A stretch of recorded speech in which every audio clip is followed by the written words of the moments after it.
It is day 2 of the Sean Diddy Combs federal trial. Combs' ex-girlfriend, Cassie Ventura, she is one of Combs' many accusers, testifying as a central witness. Is she ready? Very ready and confident. Thank you. Among other things, the singer is expected to address the 2016 video of Combs attacking her in a hotel when she was his girlfriend. When she walked in there, Rachel, she had on a brown dress, form-fitting, visibly pregnant, head held high, and did not make any eye contact with the defendant, with Sean Combs. He said that Sean Combs directed everything from what she had on, to the lighting in the room, to how she was supposed to interact with the person that she was having sex with.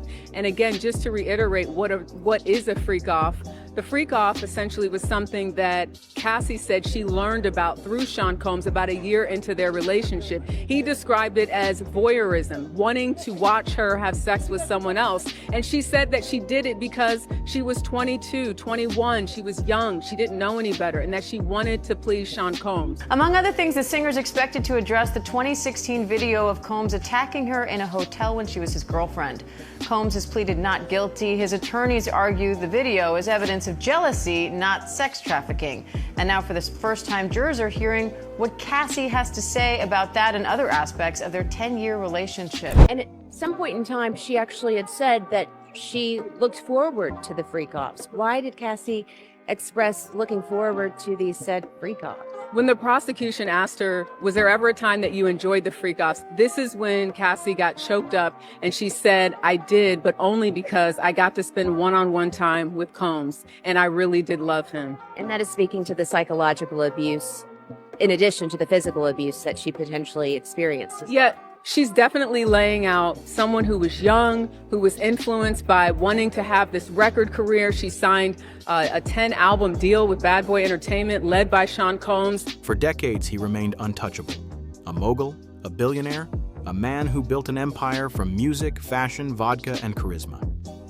But on day 2 of the federal trial against Sean Diddy Combs, everything changed. The courtroom wasn't just the setting for a legal battle. It transformed into the stage where the man behind the empire finally lost control. As Cassie Ventura took the stand, the carefully maintained illusion surrounding Diddy began to crack, and then it shattered. Well, Diane, prosecutors have wasted no time getting right into the alleged abuse that Cassie Ventura says she endured for years. Ventura telling jurors, quote, he would bash my head, knock me over, drag me, kick me, stomp me in the head when I was down. She also got into the nature of those so-called freak-offs, saying that they involved hiring an escort and they performed under the direction. What happened next not only sent shockwaves through the courtroom, it reverberated throughout the entire music industry. The question isn't whether Diddy will walk free, it's whether his legacy can survive what comes next. On the surface, Sean Diddy Combs was the definition of success, a music mogul who built Bad Boy Records from the ground up, a man who turned his name into a brand, clothing, alcohol, television, even politics. He graced magazine covers, threw iconic parties, and mentored some of the biggest names in hip-hop. Of Combs, saying that they happened so frequently, it eventually became a job for her to set them up. Ventura said she did not feel she had much of a choice but to participate, that she feared that Combs would retaliate or potentially blackmail her if she did not. And she's had at times to take, she's taken deep breaths, pausing her testimony, Combs appearing to be listening pretty passively with his hands in his lap at the defense table there. He seemed like the blueprint, the cool, composed businessman who conquered every room he walked into. But in that courtroom, the illusion didn't just fade, it collapsed. As Cassie Ventura took the stand, what the world saw as confidence suddenly appeared to be a performance. Her testimony revealed a different Diddy, a man allegedly obsessed with control behind the scenes. The contrast was jarring. This wasn't just about image versus reality, it was about the carefully curated identity of a cultural icon unraveling in real time. Cassie's relationship with Diddy. Some of those details we've seen in prior lawsuits, but to hear her on the stand actually giving those details, reliving those moments herself. Also, you have to remember, she's very pregnant right now. And with every sentence Cassie delivered, the audience realized the man they thought they knew might never have existed at all. Cassie Ventura didn't have to say a word to command the room. She walked in with quiet defiance, A fitted brown dress showing her visible pregnancy, her posture upright, her gaze fixed ahead. No eye contact with Diddy, no hesitation. It was the body language of someone who had waited years for this moment. And when she finally spoke, the courtroom leaned in. So I'm gonna be curious to see how long she makes it on the stand, how she's emotionally able to weather all of these questions. And what's going to be interesting to watch is, the defense from the very start in their opening statement said that she chose to be there. This wasn't the voice of a pop star. It was the voice of someone who had survived something dark and finally had the space to tell the truth. Her tone was calm and steady, but every sentence carried weight. She described how Diddy allegedly choreographed every detail of her life, from her clothing choices to her intimate interactions. Her words painted a chilling portrait of manipulation and control. It wasn't merely emotional testimony, it represented a power shift. For the first time in a long while, Cassie had the floor, and Diddy couldn't do anything to stop her. So I'm going to be curious to see how she responds to questions about, was this her choice, or did she feel like she had to do all of these things? When the topic of freak-offs arose, the courtroom shifted. Even seasoned journalists who had covered numerous high-profile cases leaned forward. Cassie explained that the term was coined by Diddy, a disturbing ritual in which she was allegedly instructed to engage in intimate acts with others while he watched. At just 21, she said she didn't understand what was happening. She was in love and wanted to please him. However, over time, it felt less like love and more like a command. She stated that the encounters became frequent, rehearsed, and emotionally scarring. I think what made Cassie emotional is having to describe the details of the freak-off and why she did it. In one email shown to the jury, Cassie tried to voice her discomfort. Diddy's reply was cold. "I know you don't want to do it." Her response? A panicked backtrack. "No, it's not that." That email, dated back to 2010, revealed more than just fear. It showed someone trapped, someone trying to speak out only to realize that silence might be safer. It was one of many moments that exposed the emotional cage she lived in. When Diddy entered the courtroom that morning, he wore the same mask he had always worn: confidence. Surrounded by his top-tier legal team, he even smiled at the press.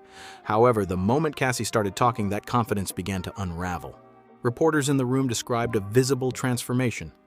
He went from relaxed to restless, from powerful to panicked. He started writing frantic notes to his attorneys, adjusting his cufflinks and fiddling with his tie. Anything to appear composed. Yet nothing worked. I think what the defense is going to say is that this wasn't blackmail, this was not coercion, this was consensual. We know that Cassie started out with Sean Combs as an early person, with someone who is trying to get her career started, and he was going to help her. That's what the defense is going to say, that she was starting out and wanted someone to support her. They did their first record deal together. That's something I think the defense is going to focus on, and had it not been for Sean Combs, she wouldn't be where she is right now. The prosecution obviously is saying he was in control. It may have started out as a consensual, it may have started out with her being excited about seeing him, but ultimately he took control of that relationship. His team tried to interrupt Cassie with constant objections, but the pressure kept mounting. With each new revelation, it became clear. This wasn't Diddy's show anymore. He wasn't in a studio. He couldn't cut her mic. He couldn't edit her words. This was raw, live, and entirely out of his control. It was the first time in his public life that he couldn't spin the narrative, and the effect on him was like watching a mask fall apart piece by piece in front of a live audience. The courtroom shifted again when Cassie began detailing the physical abuse. Her voice stayed calm, but the words hit like sledgehammers. She testified that Diddy would bash my head, drag me, kick me, stomp me when I was down. The jury wasn't prepared for the level of detail. She described being choked until she nearly blacked out multiple times. One juror covered her mouth in disbelief. Another wiped away tears. The brutality was staggering. Cassie said it wasn't just rage, it was calculated. Control disguised as punishment. kind of witness is Cassie coming off as to the jurors? I think naturally when you look at her visually, people see that she's pregnant and looking like she's due any day now. So they might, have empathy, sympathy for her in that way, but we don't really know. We know that they've been instructed to be fair and impartial. As to what type of witness she's coming off as, she's describing someone that she was, someone she said that was trying to figure out who she was at that time and who she was allowed to be. Now you're looking at somebody that's almost 40 years old, totally different person, but even in describing what was going on at her at that time. She also claimed that Diddy tracked her through software installed on her phone, confronting her minutes after she arrived anywhere. According to her, the abuse extended far beyond bruises. It involved isolation, manipulation, and surveillance, a complete erasure of autonomy. As the allegations stacked up, Diddy's defense team began to lose their footing. Their objections rang hollow. The room was no longer skeptical, it was shaken. And the man once seen as larger than life looked smaller by the minute. Then came the moment that truly rattled the courtroom, a story no one had ever heard. Cassie described a horrifying night at the Four Seasons Hotel. After an industry party, she said Diddy became enraged over her conversation with another executive. His smile vanished. His grip tightened. He allegedly dragged her through the hotel lobby, whispering threats through clenched teeth while maintaining his public demeanor. Security approached but backed off upon recognizing him. "They didn't even ask if I was okay," she told the jury. The next morning, she photographed her injuries, bruises, a swollen lip, and marks on her neck. The photos weren't glossy. They were raw, taken in a bathroom mirror, which made them even more powerful. Diddy's legal team scrambled to suppress the images, claiming a lack of authentication. The judge shut it down. The images were shown. One juror turned her head away. Another looked frozen. The courtroom was stunned. What had once been rumors was now staring them in the face. Cassie had one more surprise. Receipts, actual proof of what she claimed had been happening for years. Screenshots of text messages and emails. Some were from Diddy himself, messages in which he allegedly apologized for violent outbursts. Others offered money, apartments, and even legal contracts in exchange for silence. But the real shock came from third-party messages. Celebrities, producers, and artists. One rapper texted after a Grammy party, "What I saw tonight wasn't right. You okay?" A pop star said, "This isn't normal. Please call me." A longtime producer wrote, "I can't be around this anymore." These weren't distant rumors, they were inner circle confirmations. She's a different person now, but I think when she talks about those details and even reflecting on them for herself, as we saw today, she broke down on that.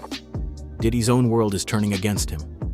When the messages were projected onto the courtroom screen, Diddy visibly flinched. His legal team immediately launched objections. Hearsay, improper discovery, but the judge allowed them.